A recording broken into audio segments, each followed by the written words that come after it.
Bueno, muy bien, señores, seguimos haciendo nuestra mañana de Mercedes. Qué difícil que es mirar allá sin anteojo y tener que mirar la computadora con anteojo. Esto de la edad a uno...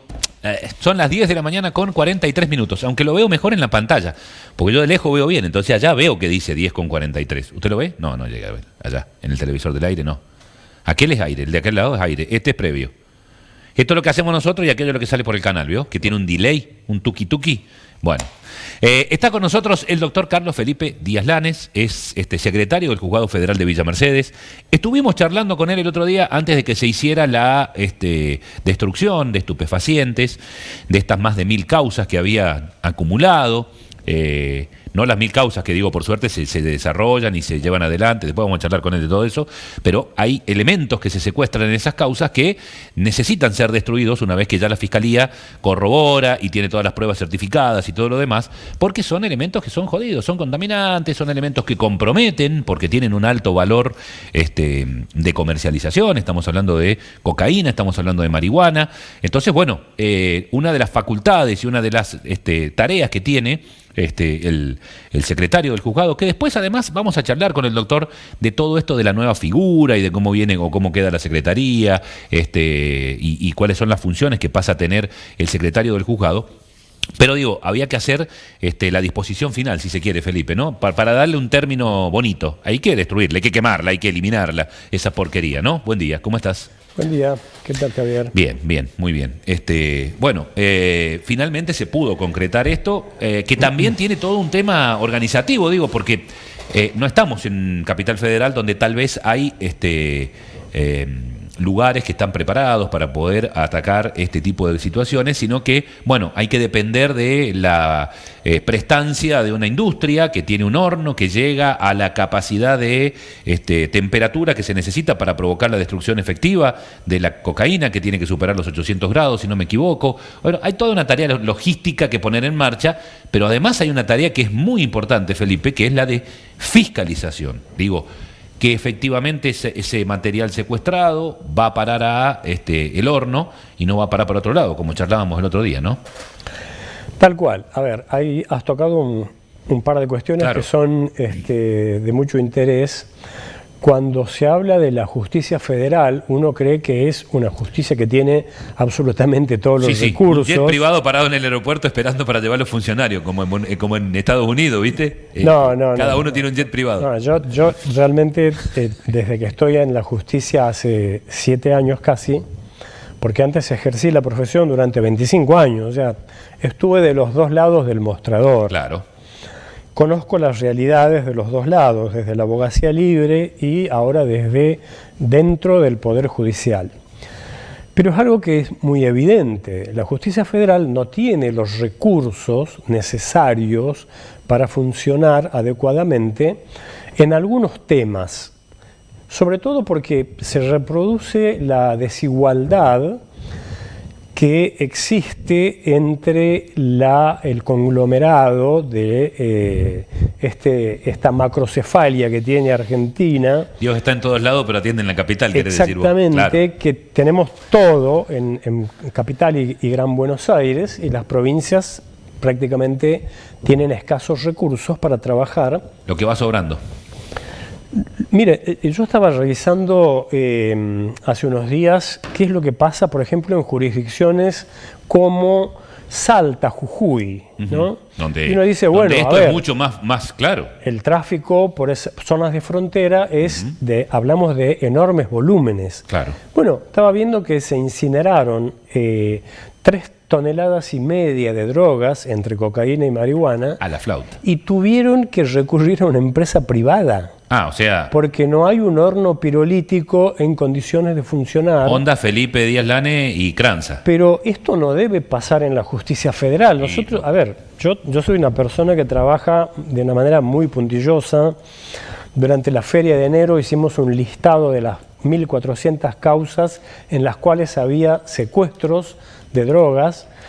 No son cantidades enormes, pero, por ejemplo, tenemos causas en las cuales había 10 kilos, otras 5 kilos, otras menos de 1 kilo, otras... Y bueno, llegando a los secuestros de, por ejemplo, un envoltorio de marihuana, envoltorios de cocaína, que estamos hablando de secuestros de pequeños. Claro. Pero eran muchas causas y nosotros, porque estamos haciendo el cierre de una etapa que terminó en agosto de 2024, cuando empezó a funcionar el Código Procesal Penal Federal, que le transfiere las funciones de investigar y acusar plenamente al fiscal. Los jueces ahora operan como jueces de garantías. ¿Qué tienen que hacer? Lo que le manda la Constitución, controlar que haya equilibrio entre las partes. Entre la querella o la acusación y la defensa. Exactamente, que sobre todo la Fiscalía, porque la Fiscalía tiene un gran poder, tiene mucho poder y tiene mucha autonomía para investigar ahora. Pero cuando se trata de avanzar sobre los derechos constitucionales de las personas, el domicilio, las comunicaciones que la Constitución protege, únicamente se puede interferir en las comunicaciones privadas de las personas cuando existen motivos serios, graves, cuando hay una investigación encaminada. Uno no puede venir y pedir una intervención telefónica solamente porque alguien dijo... Porque me parece que... Claro. No, para nada. Tiene que haber elementos. Tiene que haber una investigación iniciada, datos confirmados, Bien. Alguna actividad también que haya sido confirmada y recién ahí se puede intervenir una comunicación telefónica o allanar un domicilio. Y ahí te pregunto otra cosa, y aprovecho también tu cuestión pedagógica para desasnarnos. Antes se decía que ciertas comunicaciones telefónicas no eran aceptadas como prueba, o ciertas escuchas no eran aceptadas como prueba, o podían ser cuestionadas. Te pregunto esto, hoy, con la tecnología que hay, donde no solamente vos podés acceder a una comunicación telefónica, sino que accedes al archivo del teléfono, donde accedes a foto, a video, las comunicaciones, el chat, todo. Digo, ¿esto sigue teniendo el mismo peso probatorio? ¿Se puede cuestionar o ya con la fidelidad que hay en las pericias es taxativo o es abrumador un chat, por ejemplo, como el que yo presenté el otro día de la Casa de la Música? No sé si lo viste, donde hay un audio claro que dice entren por acá, saquen las cosas por allá. Vos decís, che. No, todo depende de la confirmación de las circunstancias. Si se trata de un archivo de audio o video que está descontextualizado, va a tener un valor probatorio relativo. Bien. Por ejemplo, pero si surge de un secuestro del teléfono ordenado por la justicia... Tal cual, de eso. Y ahí se preserva la cadena de custodia, se le da intervención a las partes para que puedan controlar la pericia.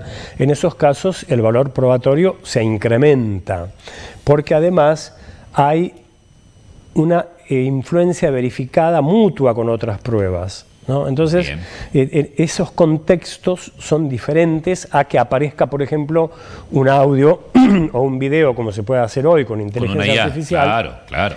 donde alguien aparece diciendo algo. Bueno, no, tiene que tener una verificación mutua entre diferentes pruebas, y eso forma parte de la estrategia del caso que lleva adelante la Fiscalía, ¿no?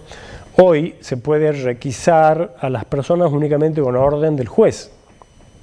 La policía no tiene facultades autónomas para requisar, porque inspeccionar el cuerpo de una persona que circula a lo mejor por la calle, que dadas las circunstancias, por ejemplo, incluso siendo de noche, una persona que circula por la calle es detenida por la policía y se la interroga, ¿qué está haciendo? Bueno, no se la puede requisar, salvo que venga con, digamos, indicios vehementes de haber cometido algún delito, claro, por ejemplo, un arma en la mano, un cuchillo, en flagrancia, como se dice, manchas de sangre. Exactamente. Esas circunstancias habilitan la intervención autónoma de la policía, pero si no, tienen que requerir la orden judicial. Bien. ¿No? Y esa medida la pide el fiscal si comanda la causa y la otorga el juez. Claro. Para que entendamos el procedimiento. Hoy en día el Código Procesal Penal Federal ha delimitado las funciones, requiere el fiscal, autoriza el juez, de acuerdo a las circunstancias del caso. Y volviendo al tema de los recursos de la justicia federal, nosotros, por ejemplo, acá hemos tenido que recurrir a empresas privadas para que nos faciliten un horno. Cuando tuvimos solamente marihuana para destruir, lo hicimos mediante incineración. No sé si usted recuerda, el año pasado, en septiembre, también quemamos una gran cantidad de marihuana, pero en el caso de esta última quema, hicimos en un horno de una empresa privada porque necesitábamos temperatura superior a 800 grados para poder desnaturalizar la cocaína, ¿no?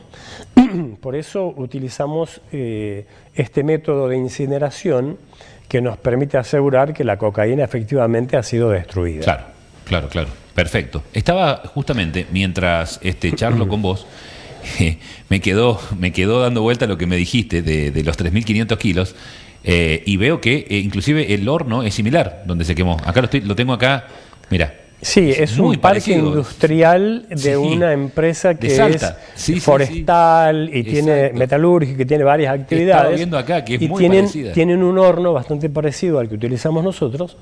Pero bueno, a ver, ¿qué nos está diciendo esto? La justicia federal carece de instrumentos. Bueno, a eso voy. Y los secretarios, que somos los responsables de la custodia de los estupefacientes, o por lo menos hasta agosto de 2024, acá en Mendoza, en la jurisdicción de Mendoza, la justicia federal tiene que tener elementos. Nosotros no podemos estar echando mano de recursos, utilizando a lo mejor contactos con algunas personas de empresas privadas y pidiéndoles por favor con un costo que las empresas asumen, porque no es que esta es una actividad remunerada que el Estado Nacional después les va a pagar.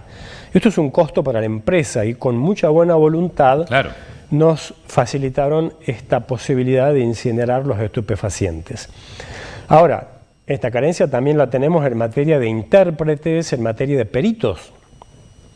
De repente tenemos que hacer una autopsia, que nos ha tocado hace un par de años, y lamentablemente nosotros no tenemos un cuerpo médico forense y no tenemos peritos de la Justicia Nacional. El cuerpo médico forense está en Buenos Aires, puede trasladarse en situaciones excepcionales, pero imagínense ustedes, hay que hacer una autopsia, tenemos pendiente la inhumación, tenemos la familia esperando. Bueno, tenemos que recurrir al cuerpo médico forense de la provincia, que también el Superior Tribunal de Justicia de San Luis nos ha facilitado esos recursos excepcionalmente, porque no es la regla. En materia de intérpretes, por ejemplo, lenguaje de señas, sordomudo. Hay toda una cuestión, claro.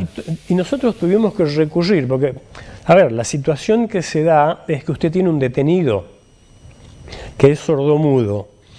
Usted tiene que imputarle, porque tiene que resolver si esa persona queda detenida o no, y si entiende la imputación. Entonces, uno no puede, porque no tiene los conocimientos, hacerse entender, tiene que convocar a un intérprete.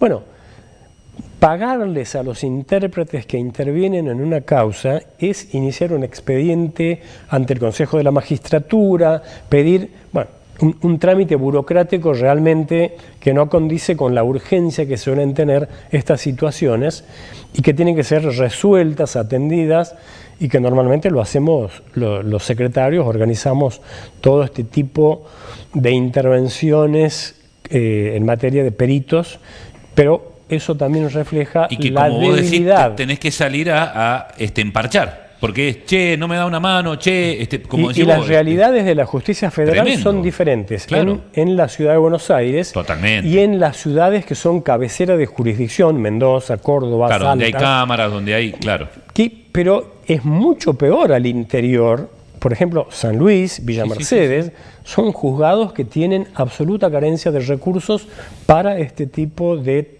trabajos que debe hacer. Bueno, lo vemos o lo hemos visto tanto en esta oportunidad como en la anterior, cuando tuvo que venir el gabinete que hace los controles, que digamos certifica la pureza del material que se va a destruir, que tenés que esperar que vengan de San Luis, porque acá no tenés nadie. Y si no, tenés que recurrir a un bioquímico que te haga el análisis. No, está bien. El Gabinete Científico San Luis, que hace los testeos, los muestreos, está cerca, está a 100 kilómetros. Sí, pero el que hace los análisis está en San Juan.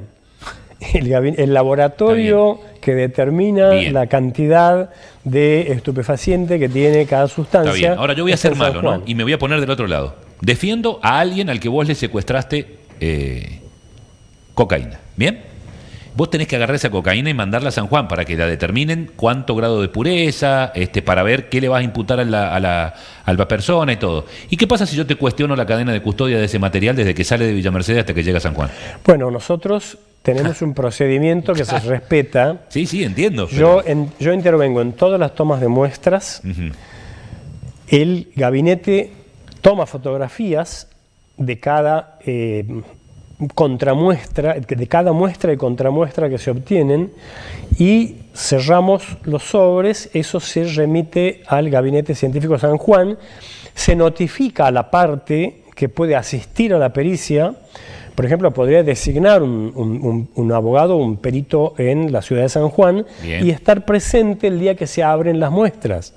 Eso preserva la cadena de custodia y la posibilidad que tienen las partes de controlar el trabajo pericial. Entiendo. O sea que nadie nos cuestiona porque hacemos el trabajo como corresponde. Está bien, pero digo, hay un proceso que podría evitarse. Por supuesto, sí. Indudablemente yo hablo por la forma de trabajar acá en el Juzgado Federal de Villa Mercedes. No puedo dar fe de cómo trabajan los demás juzgados. No, está bien y se entiende perfectamente, Felipe. Lo que pasa es que por ahí la gente se piensa, como te vuelvo a reiterar, como por ahí las películas nos llevan a pensar que ustedes tienen un avión esperando en Reynolds, entonces si de repente tienen que viajar a San Luis por una causa o a cualquier parte del país, porque digo, vos tranquilamente desde acá podés ordenar una medida en cualquier parte del territorio nacional, y te subís al avión, diste de repente con una laptop y 3 analistas que van diciéndote en el camino cómo va a ser el procedimiento. La gente, se hace la película esa. No es así. Sin embargo, el Felipe tiene una estufa de 2 rayos para que le caliente los pies, porque no hay calefacción en el juzgado. Digo, para que uno se entienda, tal vez magnificándolo, a lo que se enfrentan, ¿no? Sí, te dan una tenaza y un alambre y... No tenemos los equipos de investigación que aparecen en las series norteamericanas, obviamente. Tampoco tenemos disponibilidad de recursos, ¿no? Por ejemplo, remitir las muestras a un laboratorio, eso lo hace la Policía Federal. Pero nosotros, si tuviéramos que trasladar algo, carecemos de presupuesto en el juzgado en sí. Esa es la cuestión, ¿no? No es algo disponible de inmediato, tenemos que hacer solicitudes de fondos, iniciar trámites, expedientes, que no facilitan la tarea cuando la justicia penal tiene que actuar de manera muy rápida. Pero vos no necesitas ahora, no dentro de 6 meses, cuando el proceso administrativo te llame a licitación para contratar un vehículo que te lleve la droga. Por supuesto. Esto habla de la desigualdad que tiene la justicia federal, tanto en la capital como en las grandes ciudades y en las ciudades del interior del país, ¿no? Claro. Estos creo que debe ser materia de debate, debería ser materia de los jueces federales, los tribunales orales federales, las cámaras de apelaciones, la cuestión de la provisión de recursos que son necesarios, porque si uno se demora, cuando hablamos de toneladas de estupefacientes, si uno se demora, pasa lo que ocurrió el año pasado. En Jujuy se detectaron 3 ladrillos de supuesta cocaína que habían sido reemplazados por plastilina. Plastilina. Eso, inmediatamente el defensor de la imputada en esa causa lo utilizó como estrategia y dijo, no, a mi defendida le secuestraron plastilina. Y la están condenando por tener plastilina. Claro. ¿Se da cuenta? Sí. Y en realidad lo que pasaba era que habían sustituido 3 ladrillos de cocaína y ahora hay imputados de la fuerza de seguridad que intervenía en ese caso. Más o menos como las moscas o las ratas que se la comieron. Exactamente. Se la comieron. Para evitar que se desaparezca la droga, claro. Esto que puede volver, nosotros, para que se dé una idea, incineramos aproximadamente 7 kilos de cocaína. Son 140 millones de pesos el valor puesto en la calle. ¿Quién no se tienta con una suma como esa para sustituir, Bueno. ¿Sabés qué? Claro, el tema es, la justicia tiene la obligación de evitar que eso vuelva a la calle. Entonces la destrucción sistemática mediante los hornos pirolíticos que deberían estar en todas las jurisdicciones, que uno pueda decir, bueno, me llegó la cocaína, tomé la muestra y ya tengo la muestra para el laboratorio, ahora la incinero. Nosotros tuvimos que acumular una buena cantidad de causas que los quedaron junto con los grandes secuestros de cocaína, que eran aproximadamente 3,5 kilos, y otros secuestros menores, y esperar la oportunidad para incinerar conjuntamente con todas las otras 1.400 causas en las que teníamos secuestros más pequeños. A veces había un sobre que estaba cerrado, firmado por la policía, y adentro tenía una bochita de cocaína o tenía un envoltorio de marihuana. Bueno, todo eso se trabajó, se hizo un relevamiento, se corrió vista al Ministerio Público para que ellos controlaran todas esas causas. Trabajamos con el Ministerio Público, con testigos, se abrían los sobres y se iba mostrando, todo eso se ponía en cajas de menor tamaño porque tenían que entrar al horno. Claro. Se pusieron fajas firmadas por los testigos y se encintó completamente la caja de todos lados, no se dejó a la vista nada. Eso se exhibió antes de la quema y de esa manera nosotros preservamos la cadena de custodia de todos los estupefacientes que ingresaron y que estaban a resguardo de la Secretaría Penal, y ahora hemos incinerado y hemos sacado de circulación esa gran cantidad eran aproximadamente más de 50 kilos de marihuana y 7 kilos de cocaína. Eso no vuelve a las calles, eso puede estar seguro la comunidad de Villa Mercedes, porque se ha trabajado de una manera consciente, pulcra, muy puntillosa, muy controlada y muy transparente. Estuvieron los medios de prensa invitados al acto de la destrucción, ellos pudieron constatar las cajas de cocaína, las abrimos, estamos viendo las abrimos ese día, mostramos los panes que tenían en su interior, violamos la faja para abrir en ese momento, mostrar, y eso fue directamente al horno, totalmente destruido, sin que exista ninguna posibilidad de duda acerca de la destrucción de esto que estaba a cargo nuestro. Claro. Bueno, y hablando en general, en el contexto, hemos hecho un repaso sobre el funcionamiento, las carencias. Te pregunto esto, a partir de la puesta en marcha del nuevo sistema, ¿no?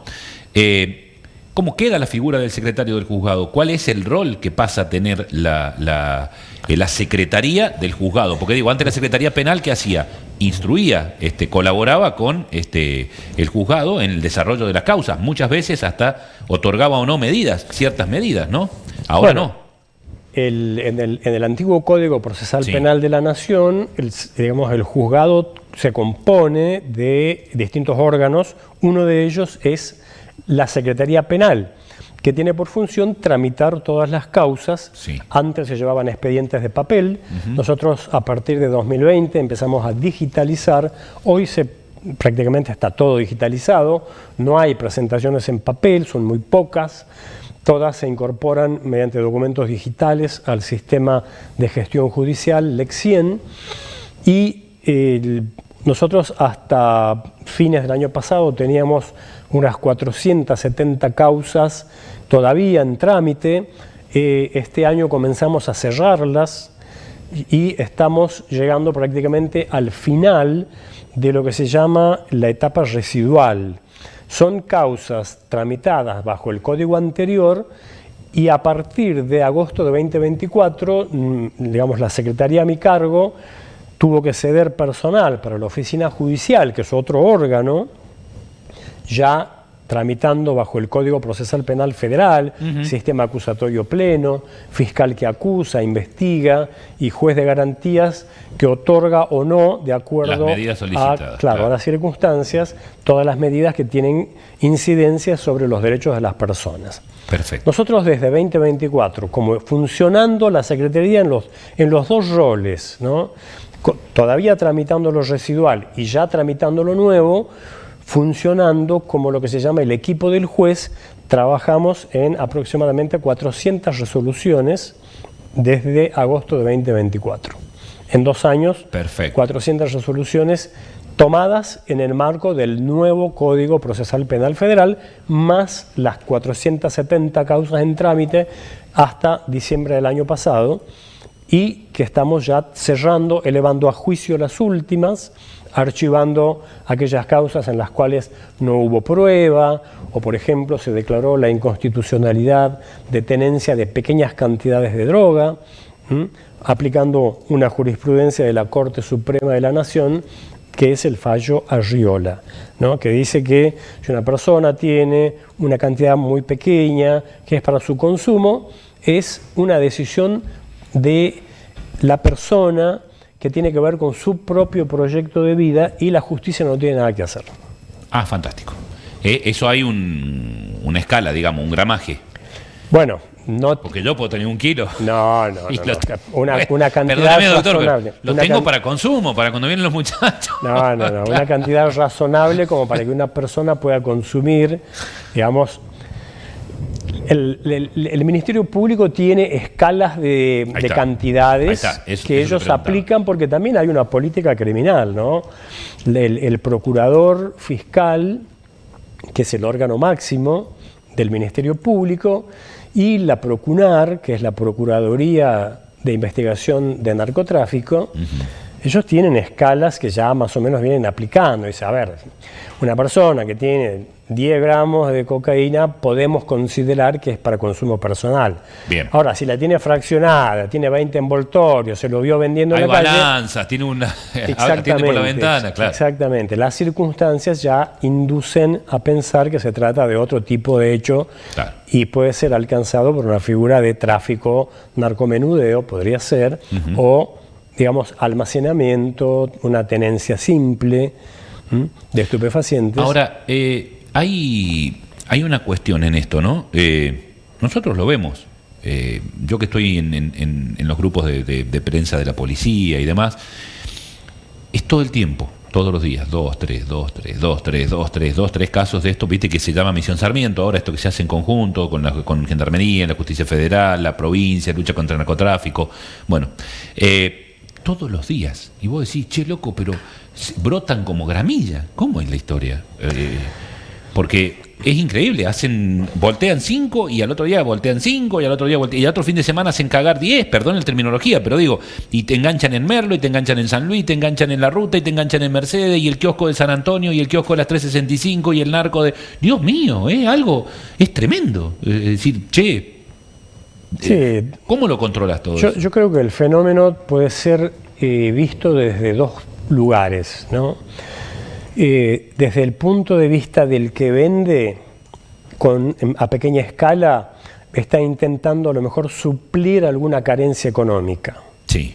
Ahora, desde el punto de vista de la banda que claro, organiza el transporte, que financia, que mueve grandes cantidades de estupefacientes, bueno, ellos también necesitan gente que haga el trabajo de distribución en los lugares.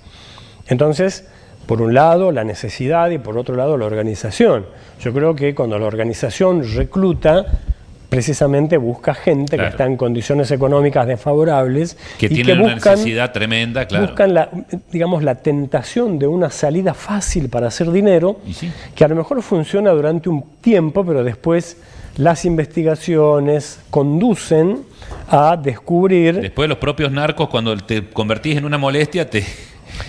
Sí, yo creo que todavía no vemos en Argentina estas manifestaciones criminales terribles que uno puede ver en México, en Colombia, donde las organizaciones criminales propias, digamos, tienen guerras entre bandas, ajuste de cuentas. Claro. Pero bueno, Buenos Aires ya comienza a ser un lugar, no nos olvidemos del caso de las 3 chicas estas que fueron asesinadas por haberle sustraído...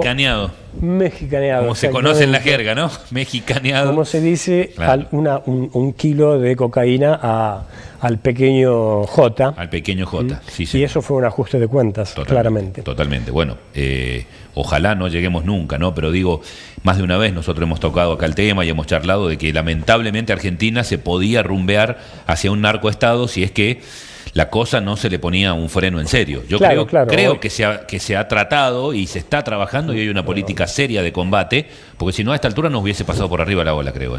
Totalmente. Hay momentos en los cuales el Estado tiene que ponerse los pantalones totalmente. y abandonar cierta permisividad que se vio con anteriores gobiernos y tomar el toro por las astas y la lucha contra el narcotráfico, que es a diferentes escalas, ¿no? Las fronteras, el escudo norte, claro, la radarización, el ingreso de avionetas en Santiago del Estero. Las pistas privadas. Santa Fe, claro, digamos, estos lugares que se aprovechan para ingresar grandes cantidades, 300 kilos, 400 kilos de cocaína. Bueno, ese es un aspecto muy importante que el Estado está comenzando a reforzar. Y después está el trabajo en las fronteras, el transporte que se hace a través de lugares, de ríos, donde hay poca vigilancia de prefectura o de gendarmería. Las famosas mulitas, digo. Las mulas, exactamente. Claro, después el tráfico a menor escala, 1 kilo, 2 kilos. Bueno, todo eso forma parte de investigaciones que el Estado Nacional tiene que encarar, que lo está haciendo, y después, bueno, la justicia federal actuando para interrumpir el trabajo de organizaciones criminales y aplicarles correctamente la ley penal mediante un juicio justo donde tengan derecho de defensa, porque también hay que cuidar, no somos un país totalitario donde el señor feudal, la autoridad máxima, claro, ordena colgar a la persona en la plaza. No, nosotros tenemos que respetar las garantías constitucionales y el derecho de defensa es una de ellas. Por lo tanto, todas las investigaciones que se hacen, primero preservan la prueba, una vez que se tomaron las muestras de la droga, sí recién se pasa a la destrucción. Y bueno, con todas esas pruebas se lleva a juicio y se condena. Sí. Yo tengo alguna percepción, claro que en algún momento hemos discutido o charlado o debatido. Yo creo que algunas plazas deberían existir para ejemplificar. Pero bueno, sé que usted no puede aseverarlo porque usted forma parte de la justicia que tiene que ser una justicia justa. Lo que pasa es que últimamente la justicia no está siendo justa, entonces el pueblo que dice, che, bueno, tiene más garantía el delincuente que la víctima, o el victimario tiene más artículos a favor que la víctima. Entonces, bueno. Yo acá no voy a hablar como secretario, como funcionario de la Justicia Federal, voy a hablar a lo mejor como ciudadano y profesor de la universidad. No hay que subirse a los discursos de mano dura, que son los que promueven este tipo de actitudes en las cuales, bueno, las garantías constitucionales quedan de lado. No. Acá nosotros tenemos que tener como primera medida el respeto por la Constitución, porque a lo mejor cuando uno pide cárcel o bala, como se suele decir por ahí, a los delincuentes, un día le toca a un hijo, a un sobrino, que a lo mejor salieron a la noche, fueron a un boliche y la policía, en aras de esa mano dura, terminan No, pero yo no hablo de golpeando, esa instancia anterior. Ejecutando. Yo hablo de la instancia posterior, es decir, condenado. No, la ley marca ciertos delitos. La ley marca que la pena máxima es la pérdida de la libertad y de acuerdo a la gravedad del crimen será la respuesta de la condena. Pero no se puede exceder los límites de la Constitución. No, lo entiendo. Pero hay mucha gente que me dice lo mismo. Es más, acá hemos debatido con otros colegas también y más de una vez me han dicho, no sé para qué, si sabés que la pena de muerte no se va a aplicar. Yo creo que en algunos casos debería aplicarse. No se puede aplicar porque nosotros firmamos la Convención Americana de Derechos Humanos, está bien, donde ya excluimos la pena de muerte como posibilidad de castigo en Argentina. No, lo entiendo perfectamente, pero bueno, todo puede cambiar, qué sé yo. Nos hemos limitado, sí, digamos, la sociedad puede cambiar en cualquier momento y adherir a ideas de otro tipo, pero nosotros tenemos un marco que es la Constitución y de ahí no nos movemos. Está perfecto. Lo que pasa es que la Constitución, si se cumpliera como corresponde todo, sería la justicia justa y la justicia muchas veces no es justa. Bueno, la idea es esa, ¿no? La idea es que la justicia actúe de manera rápida, que no utilice el tiempo como un factor de olvido, que trabaje seriamente en la búsqueda de las pruebas, claro, que asegure digamos, la condena en base a las pruebas. todo eso forma parte de un trabajo de la justicia que es una deuda que obviamente tienen las personas que son funcionarios de la justicia. Sí, ¿no? o tal vez la historia misma, porque digo, no creo que se circunscriba tampoco a un grupo de personas, creo que esto es algo que viene de muchos años, del deterioro de todo esto, ¿no? A ver, yo ahora le voy a hablar desde otro rol. Yo presido una fundación que trabaja temas de justicia, democracia y seguridad. La justicia desde hace muchísimo tiempo en Argentina viene siendo criticada. A ver, no hay que olvidarse de una frase del Martín Fierro. Hacete amigo del juez. Eso quiere decir mucho. Wow. Y otra frase que dice ¿qué te parece si quiere que la decir ley mucho? es una telaraña que solo atrapa a los bichos chicos. Totalmente. No a los grandes. Y bueno, y es lo que se dice Eso siempre. quiere decir algo. A ver, la sociología que tenía el Martín Fierro ya hace más de 100 años, Y bueno, 120 años. Visionario. Bueno, obviamente nos está hablando de que ya en aquel tiempo había ciertas críticas a la justicia. Después estos jueces se transformaron en los jueces patrones de estancia, jueces que eran designados discrecionalmente por el Poder Ejecutivo. El presidente con el gobernador decían, a ver, ¿quién crees que vaya de juez a tu provincia? Mandaban el nombre al Senado, obtenían el acuerdo y esa persona era juez federal en una provincia. Y ahí te meto en un brete, si me lo querés me lo contestáis, si no, no. ¿Cambió eso? Bueno, no es una respuesta fácil.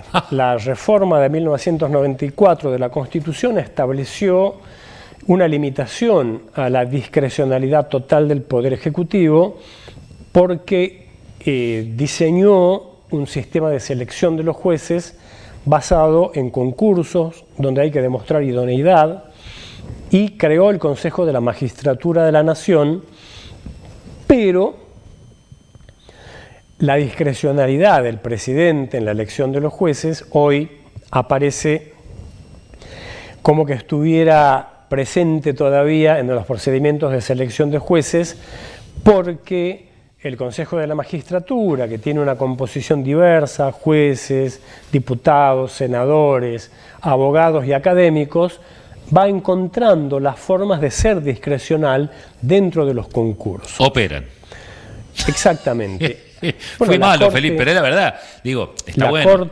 La Corte Suprema, hace un mes y medio, emitió la acordada 4 del año 2026, donde le envía al Consejo de la Magistratura una propuesta de nuevo reglamento precisamente para evitar que los consejeros que logran mayorías circunstanciales empiecen a acomodar acomoden, porque además el Poder Judicial Federal es muy endogámico. Y eso es una crítica que hacen también los sectores de la abogacía, por ejemplo. El 80-90% de los jueces que se designan provienen del propio Poder Judicial, no de la abogacía. ¿Sí? Entonces, bueno, hay que tratar de romper esa endogamia, porque si no, la única forma de llegar a ser juez es ser designado en un cargo de la justicia, ascender discrecionalmente, porque no hay concursos en el acceso a los cargos inferiores. Por ejemplo, yo no rendí concurso. A mí me designaron de manera discrecional, de forma directa. Claro. Pero yo demostré que tengo capacidad porque estuve en 3 ternas para juez federal de tribunal oral en Tucumán, en Posadas y en Catamarca. Pero seguís. ¿En cuántas Sigo ternas concursando. estás? Claro. El lunes voy a entrevista en el Consejo de la Magistratura. Seguramente voy a estar ternado, salvo que me operen los consejeros. Voy a estar ternado para un tribunal oral federal de Salta. ¿Esta parte la publicamos o la sacamos? Yo me hago cargo de todo lo que digo, porque, pero y además... por eso te pregunté recién y te di el pie, porque digo, vos me estás hablando del ideal y ¿esto cambió o sigue operando el gobernador, el presidente, el legislador amigo con el consejero que conozco o opero por abajo con el legislador que me representa fulano de tal y de repente estoy 10º en una terna y aparezco 4º, 3º? O soy marido de una jueza de cámara y me designan en el tribunal oral. Vos decís, pará. Hablemos de cuestiones que son públicas y además han dado origen a críticas. Sí. el hijo del presidente de la Corte Suprema estaba noveno en un concurso y hoy es juez federal en Santa Fe. ¿Y cómo llegó? Bueno, esa es la magia del Consejo de la Magistratura. La magia del apellido. Yo no creo que Rosati haya tenido la necesidad de levantar un teléfono, pero No, hay gente muy no hace dispuesta. falta. Claro. Hay gente muy dispuesta Claro. a quedar bien con el presidente Pero de la está el Corte. chupamediaje que seguramente lo va a llevar en una alfombra voladora al vago para que vaya del noveno al primero. Bueno, a ver, la discrecionalidad del Poder Ejecutivo, eso es parte del juego institucional. Sí. Después el presidente elegirá si le cae bien uno o le cae bien otro.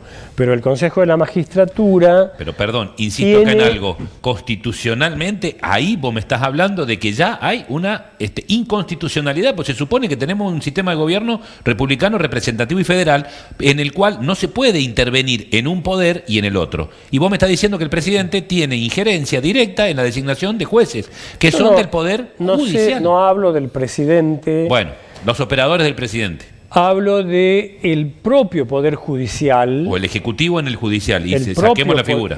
A ver, hay casos en los cuales los mismos jueces de alguna Cámara Federal demuestran simpatías o antipatías con algún candidato de la terna y dicen no lo manden a la provincia porque no lo queremos ver. Ah, mirá, qué Sí, interesante. sí, qué son bueno. influencias. Qué bueno. El propio Poder Judicial tiene estos manejos internos y ellos influyen sobre los consejeros y después también sobre el ministro o quien haga Entonces, la ¿me selección. querés decir para qué cuerno rendís una terna, te rompés el alma, preparás todo, Queda- como te he no. visto a vos hacerlo y me consta, 3, 4, 5 días, una semana, un mes metido el flaco preparando todo para rendir, rinde, queda tercero y de repente al mes está noveno? Y vos decís, ¿pero cómo? Nos queda la amarga sensación a todos aquellos que rendimos concursos de que estamos prestando nuestro nombre para convalidar procedimientos de selección Claro. que ya están coreografiados, que ya tienen un candidato y nosotros vamos Me y gustó ese aparecemos término. ahí como... Pará, me gustó ese término, coreografiados. Está Perfecto. bueno ese. Perfectamente. Sí, es decir, Yo- están arreglados, claramente. Es decir, che, Claro, uno hagamos forma- participar a todos estos boludos, pero va a ser este. Pero por supuesto, uno va, viaja. Claro. Yo he viajado a Salta, he viajado a La Pampa, he viajado a Córdoba, a Mendoza, a muchos lugares a rendir. Eso es un costo. Viajar es un costo.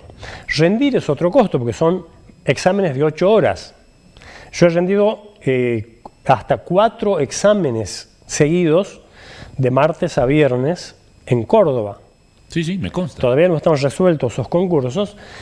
Y todo eso es un costo para los concursantes que Sí, porque vos tenés que viajan. viajar, alojarte, comer. Y todo. resulta que después de todas estas exigencias, uno queda sujeto a la discrecionalidad Entonces, de ¿para 2 qué? o 3 consejeros que logran juntar la cantidad de votos y Arreglarlos, de repente dicen, acomodar "No, las cuestiones, claro". A ver, mandemos estos 3 que nos parecen que son mejores, nos caen bien porque forman parte de la Asociación de Magistrados o están en nuestra lista para competir en la asociación y por eso son votos que pueden servir en el futuro, y eso desnaturaliza el sistema de selección de jueces porque la arbitrariedad es repugnante a la Constitución. Y claro, Entonces, tal cual. Entonces, lo que yo creo que hay que hacer es postulantes a los concursos, hay que empezar a poner bajo la lupa los procedimientos. Si es que no se logra la sanción de un reglamento nuevo para el Consejo, bueno, los postulantes tenemos que estar atentos para que no aparezcan estas jugadas de última hora donde nos hacen quedar. Yo, por ejemplo, he pasado de estar tercero en un concurso a noveno, Sí, me contaste, por eso lo planteaba recién. De Sí. tercero a noveno. sin ninguna razón. Claro. Y Sin a ninguna un solo participante le dieron 18 puntos para que pasara Para que pasara a octavo. a octavo. Bueno, loco, claro. No, sí, sí, che. ¿Y por qué? Porque nos dimos cuenta de repente que habíamos corregido mal los exámenes. Flaco. Cabe la aclaración de que esta persona es hijo de un ex juez federal de Jujuy. Claro. Que para nada tiene ningún contacto y que para nada ningún gobernador levantó el teléfono ni para nada No, ningún es ministro de la Justicia. familia judicial. Ah, bueno, hermano. Es la familia judicial. ¿No se llama- FOPEA, ¿No se llama nepotismo eso? nepotismo, tal Ah, cual. tal El cual, término bien. nepotismo viene de Francia. Claro. Nepot quiere decir primo. Sí. ¿Por qué? Porque en las cortes Eran se todos solía, familiares. exactamente, se solía designar magistrados a todos los parientes. Bueno, Bien. esta cuestión... Ibas a hablar algo de FOPEA, ¿te vas a meter con los periodistas? Claro, no. Esta cuestión ha sido analizada por FOPEA, el Foro de Periodismo Argentino, y han hecho un análisis de los nombres y el índice de nepotismo en la Argentina. Los apellidos que se repiten en la justicia federal y las relaciones y las vinculaciones. Y bueno, esto es un mal que hay que erradicar, ¿no? No puede ser que el Poder Judicial se abastezca de funcionarios y de jueces de su propio riñón. Participamos porque de ese informe. Yo soy miembro de FOPEA. Sí, soy miembro de FOPEA. Muy bien, perfecto. Lo felicito. Sí. La colega, cuando hizo la investigación, recurrió a periodistas de todo el país para buscar precisamente esa información. Pablito Oro en San Luis Capital me pidió si podíamos colaborar y por supuesto sí, lo hicimos. Lo interesante es que el Poder Judicial se democratice en este sentido. No pueden ser siempre los mismos nombres. ¿Sería una solución como hacen en otros lugares, Felipe, que el juez es electo como un diputado, un senador, o también pasaría por la misma situación? No, yo creo que depende mucho de la cultura. Viste que hay lugares hasta donde el comisario lo eligen por votación. Estados Unidos, que no es en todos los estados. No, en algunos. A nivel federal sigue siendo el presidente quien elige a propuesta y el Senado aprueba la propuesta. Las elecciones más bien son de fiscales. ¿Por qué? Porque los fiscales tienen que responder a la comunidad con la persecución del delito. Claro. Entonces, los fiscales sí tienen ese corte democrático de elección y normalmente los que van camino a la gobernación de un estado son fiscales porque eso les da una relevancia. Hay una cuestión política, claro, ya. Por supuesto, pero además tiene que ver con la cultura jurídica de Estados Unidos. Estados Unidos tiene juicio por jurados desde hace 150 años. Nosotros no. Nosotros equivocamos el camino en 1880 cuando el Senado, el Congreso, rechazó un proyecto de ley de juicio por jurados que habían elaborado Florentino González y Victorino de la Plaza, que estaba basado en la ley de juicio por jurados de Florida, de Estados Unidos. Mira. Y a nosotros, ¿qué hicimos en ese momento? Adoptamos un código que ya había sido derogado en España. Nosotros siempre compramos el auto que ya está y el avión que ya está en el desarmadero. Fue un modelo vigente durante 100 años. Claro, y nosotros ya cuando pasó 100 años en otro lado lo compramos acá, cuando ya no funcionó. Córdoba, en 1940, adoptó el juicio oral, ya también viendo las tendencias europeas, ¿no? Pero a la justicia nacional llegó el juicio oral en 1994, un siglo después. Mamá, por Dios. Y con todo eso vetusto, ¿viste? Claro. Yo creo que se puede llegar a la elección popular, digamos, de los jueces, pero nos hace falta un poquito. Imagínese usted una elección amañada como la que suele haber en algunas provincias para elegir jueces. No. El juez que va con el caballo, el comisario. Tucumán sería un desastre. El juez que va con el caballo, el comisario, chao. Todos lados. Felipe, a ver, sería en todos lados, porque conociendo la picardía criolla y la viveza argentina, y bueno, sería el juez que va con el ejecutivo, tiene las de ganar, porque va con todo el aparato, y bueno, viste, no te van a votar por eso, te van a votar. En realidad habría que votar al fiscal, al juez, al jefe de policía, por su labor, por su desempeño. Por la calidad de su trabajo, no por si es amigo de o viene de la mano de. Pero bueno, lamentablemente es una cuestión cultural, Feli, que creo que en algún punto espero que maduremos lo suficiente como para poder corregirla. Pero fíjate vos lo que me estás diciendo. En el más alto nivel de la justicia federal, estamos hablando del Consejo de la Magistratura, gente, para que ustedes se den una idea, miren, yo les voy a contar. El Consejo de la Magistratura funciona en el 4º piso de la Corte Suprema de Justicia de la Nación. Yo he ido al Consejo de la Magistratura. Es una sala prácticamente sellada. ¿Viste cuando se elige el Papa? Que sellan la Capilla Sixtina. Bueno, así se hace una reunión del Consejo de la Magistratura para tocar y hablar de los pliegos de los futuros jueces. ¿Miento? No. Bueno, hoy ha cambiado un poco el lugar. Está bien, pero la cuestión, ya desde el momento en que ves toda esa cuestión ostentosa, madera de roble, figuras de arte abstracto, del romanticismo, butacas muy apoltronadas, con micrófonos muy bonitos, todo. Y vos decís, che, se supone que acá viene gente que tiene un peso y una probidad tremenda para decidir quién va a ser el juez que va a juzgar a la gente. Y de repente te das cuenta que están todos arreglados, que van acomodados por un lado, van acomodados por el otro, que son familia de o están respondiendo a, y te das cuenta de que por más que sea todo tan bonito así, el resultado final deja que desear. Después nos quejamos los argentinos porque decimos, y el argentino sospecha de todo. Y bueno. Bueno, yo no creo que sea todo tan malo. El Consejo de la Magistratura ya tiene 22 años, ha pasado por distintas etapas, ha ido mejorando mucho. Por ejemplo, en materia de publicidad, las entrevistas son grabadas y se publican Perfecto. en el sitio web del Consejo de la Magistratura, pero hay etapas del procedimiento de selección que no son tan públicas y es donde ahí se pueden manipular los puntajes y es ahí donde ocurren las arbitrariedades, ¿no? Pero el Consejo de la Magistratura, bueno, tiene un funcionamiento más público, un poco más transparente, pero eso no ha desterrado del todo ciertas prácticas que son inconstitucionales, ¿no? Porque son arbitrarias, porque violan el reglamento, ¿sí? Y porque permiten una selección que no está basada en los méritos y en la igualdad, como dice la Constitución. Acuerde que el único requisito para el acceso a los cargos públicos es la idoneidad, lo dice la Constitución. Bueno, entonces de repente alguien demuestra idoneidad, pero aparece alguien favorecido que es menos idóneo por una manipulación que hacen los consejeros. Bueno, entonces ahí es donde se pierde la credibilidad, Felipe. Lamentablemente, ahí se pierde credibilidad. Si vos mismo que estás adentro me lo estás diciendo, ¿qué queda para alguien de afuera que nos está mirando y dice, che, y después ese juez me va a juzgar? ¡Wow! Pero con el agravante de que todos los que somos postulantes somos abogados. Claro, ese es peor todavía. Todos somos abogados. Bueno.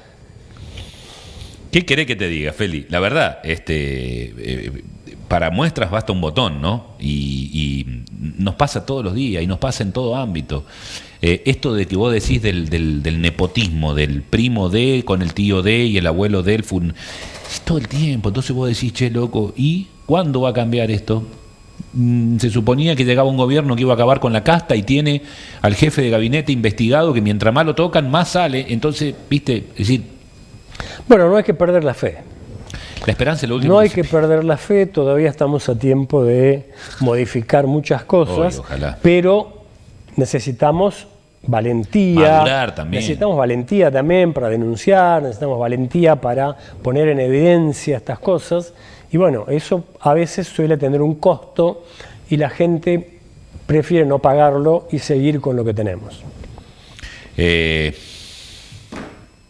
La verdad que no es que me deja preocupado, digo, pero por lo menos te deja pensando, ¿no? Preocupado también, porque vos decís, puta madre, se supone que... ¿Dónde recurro a algo que sea realmente justo o a algo que me diga, che, no, mira, acá esto está impoluto, está como Es tan difícil, dificilísimo, muy jodido, muy jodido. Tengo que hacerte una pregunta recurriendo a tu sapiencia pedagógica, teniendo en cuenta que vos sos profesor de Derecho Penal Adversarial, como he aprendido el título de tu cátedra. Tranquilamente podría ser ayudante en algún punto. Total, ya que estamos arreglando. Che, no, te quería preguntar esto. No hay que rendir concurso para acceder a los cargos en la universidad. Vos sabés que yo, porque el otro día me decían, vos te quejás de todo y vos fuiste funcionario, todavía tengo guardado mi concurso. Yo rendí concurso para ser jefe de prensa del gobierno. Mirá vos, qué boludo. Bueno, eso es parte de la legitimación. Por supuesto, por eso yo lo digo así y lo digo orgulloso. Muchacho, yo rendí concurso para hacer. Bueno, no, te quiero preguntar esto, sin poner nombre y apellido. Hoy se planteó acá una situación. Vos sos un tipo que sabe mucho. Te voy a contar una causa. Fallece alguien. Un familiar encuentra a una persona fallecida. Primera investigación la maneja una fiscalía de instrucción penal, que determinan que los indicios que había alrededor de todo esto llevaban la situación a un posible suicidio. Bien. Paralelamente, la familia de la víctima o la familia de la persona fallecida plantea la hipótesis de una violencia de género y pone en escena a la pareja de esta persona que aparece muerta. Entonces dicen, no fue suicidio, fue homicidio y femicidio. Bien, la justicia provincial, con muy buen criterio, a mi entender, después vos me lo dirás si está bien o no, también le da participación a la Fiscalía de Género. Independientemente del trabajo de la investigación penal por el fallecimiento, se le da intervención a la Fiscalía de Género para que intervenga en el contexto y determinar si la determinación podría estar vinculada a una cuestión de violencia psicológica, etcétera, etcétera, etcétera.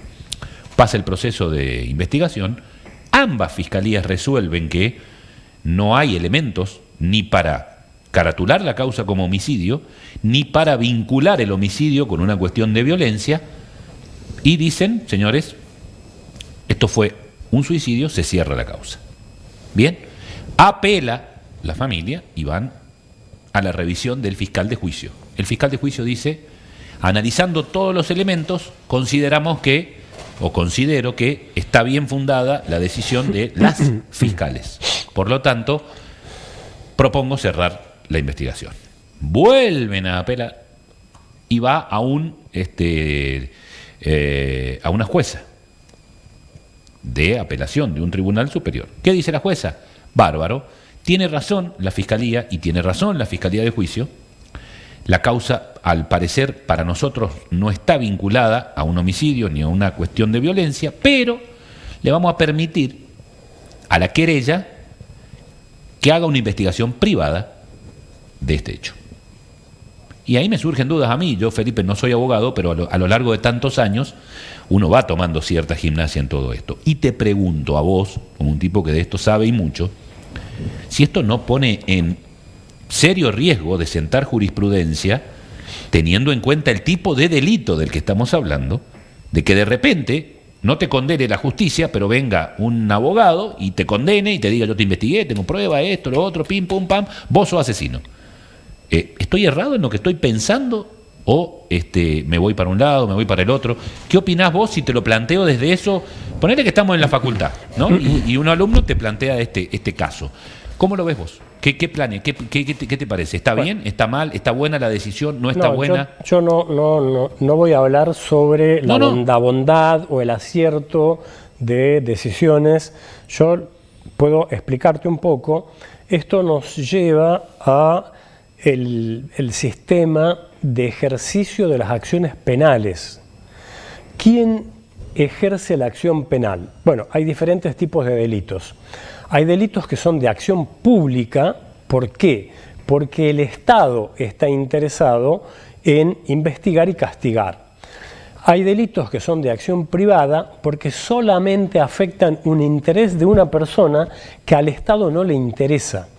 Esos delitos son de acción privada. Por ejemplo, los delitos contra el honor, calumnias, injurias, el incumplimiento de los deberes de asistencia familiar cuando la víctima es el cónyuge, la violación de secretos. Bueno, pero los delitos de acción pública deben ser investigados por la Fiscalía. Se permite que las víctimas o los derechohabientes, los familiares de una persona muerta, puedan impulsar la acción penal y tratar de llegar al juicio.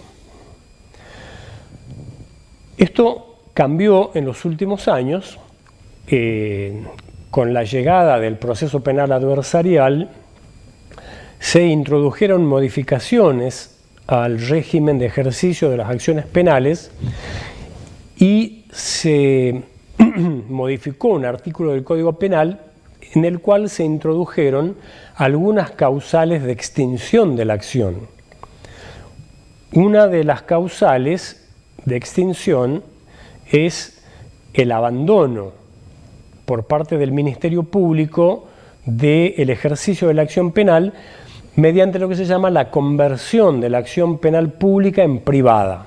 ¿Qué quiere decir? La Fiscalía dice, esto yo no lo voy a investigar porque no me interesa, le delego al particular que él haga la investigación. Ahora, yo quiero hacer una diferencia. Lo normal es que la conversión de la acción penal pública en privada ocurra en delitos en los cuales hay un interés pecuniario afectado, una estafa, por ejemplo. Una estafa, un hurto sin violencia. Ahora, un robo violento o, digamos, el delito más grave, que es el homicidio, que yo entiendo que no debe existir la posibilidad de convertir la acción pública en privada, porque el interés de la sociedad en que se investigue ese hecho es algo indelegable para el Ministerio Público.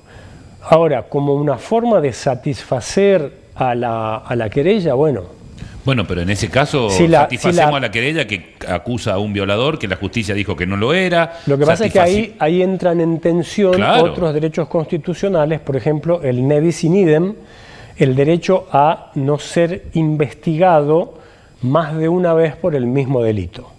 Bien. Si en algún punto digamos, la investigación hecha por el Ministerio Fiscal llegó a estar firme, ahí se termina la causa y no puede haber ninguna otra investigación, salvo que, sin haber llegado a la cosa juzgada, ahora aparezca esta figura como para darle alguna satisfacción a la querella, pero yo entiendo que en delitos tan graves no es posible convertir la acción pública en privada.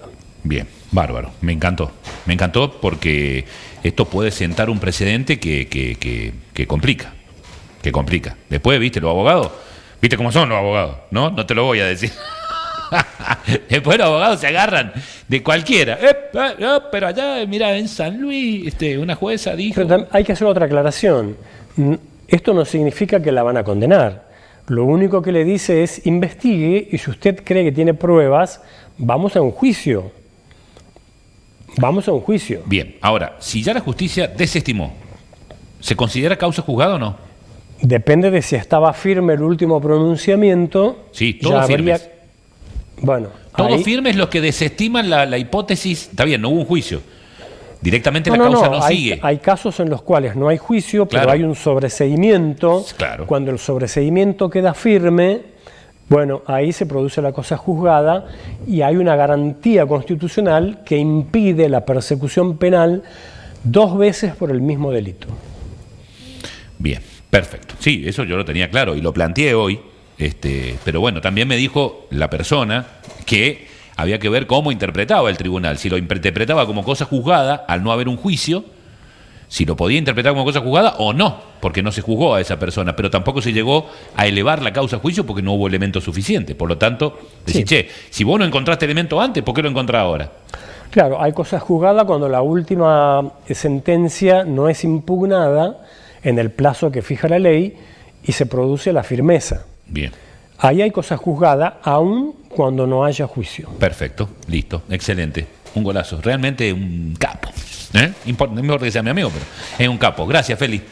Por nada. Muchas gracias por venir y por desasnarnos en todas estas cosas. Y aparte, ¿sabes por qué? Porque te voy a decir la verdad. Hay que tener huevo y hay que tener coraje para ponerse frente a una cámara y decir las cosas como son.